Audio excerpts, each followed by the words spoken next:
Avec ses poumons malades, avec ses poumons fatigués, il devrait à peine pouvoir courir. Et pourtant, regardez Paul Fontaine, il a la mucoviscidose, mais aujourd'hui, il est porteur de flamme. Il y a dans cette joie le refus du destin qui lui était annoncé.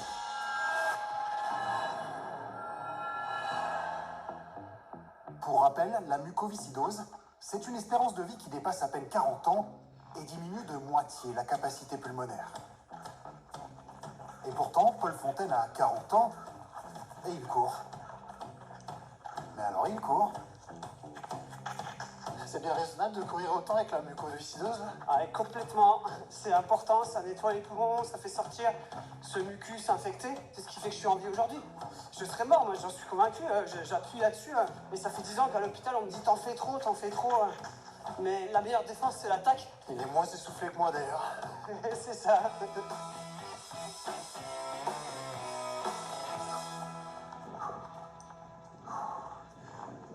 Ça va? Ça va, tranquille. En gros, Paul, c'est celui à qui on dit que c'est impossible à cause de sa maladie, alors il décide de le faire.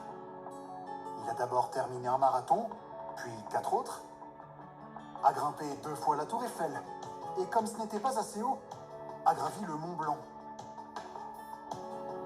Et ensuite, tiens, le Kilimandjaro, à près de 6000 mètres d'altitude, où il y a encore moins d'oxygène.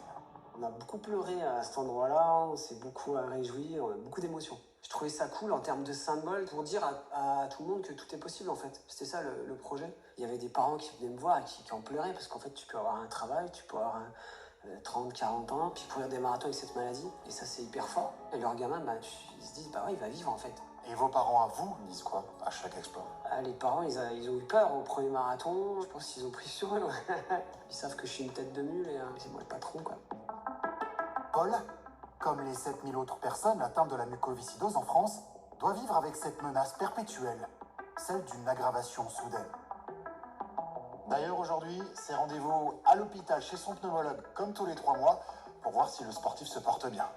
Heureusement, depuis 1 an, il existe un nouveau traitement prometteur qui améliore la qualité de vie et surtout la capacité pulmonaire. On respire normalement, quand ça se bloque. De quoi encourager Paul Fontaine à chercher d'autres défis toujours plus extrêmes. Respire à fond et tu souffles. Et tant pis si cela donne parfois quelques sueurs froides aux médecins. Ils poussent pour que leurs patients fassent du sport, mais pas forcément dans les lieux les plus inhospitaliers de la planète. On est vraiment dans une position de coach, où on suggère et on essaye de s'adapter à la personnalité de chacun. Ouais, il a cassé des barrières en quelque sorte. Oui, c'est des barrières qu'il a d'abord cassées certainement tout seul avant qu'on se connaisse. Il a même fait des bêtises, donc heureusement qu'on était là. On a chauffé un peu à un moment donné, il y a eu des jours où je dis putain mais aide-moi quoi. Parce que là c'est dur quoi. Et ouais des fois ça bataille un peu. Le médecin c'est un partenaire, Raphaël c'est un partenaire. Mais est-ce que toutes les personnes atteintes de mucoviscidose, est-ce qu'elles peuvent faire du sport et de l'activité physique? C'est un objectif qui est quasiment atteint pour l'immense majorité des patients. C'est pour récompenser ce mental de guerrier, de sportif aventurier malgré la mucoviscidose, qu'il a été invité à porter la flamme aujourd'hui, à 7. Oh, quelques centaines de mètres, pas les plus durs, mais sûrement parmi les plus mémorables. C'est un peu la cerise sur le gâteau de tout ce que j'ai pu vivre avant. Et à quoi vous avez pensé pendant ces quelques minutes? C'était assez court, mais quand même. Je pensais aux petits patients qui vivent avec la mucoviscidose et je fais ça aussi pour eux. Beaucoup de sourires, beaucoup de joie et ça fait du bien de voir les gens comme ça aussi. La maladie a essayé de lui enlever le souffle. Lui en a profité pour respirer la vie à plein poumon. Toujours basket au pied. Paul, par contre, faut arrêter de courir là. Faut rendre la flamme, hein.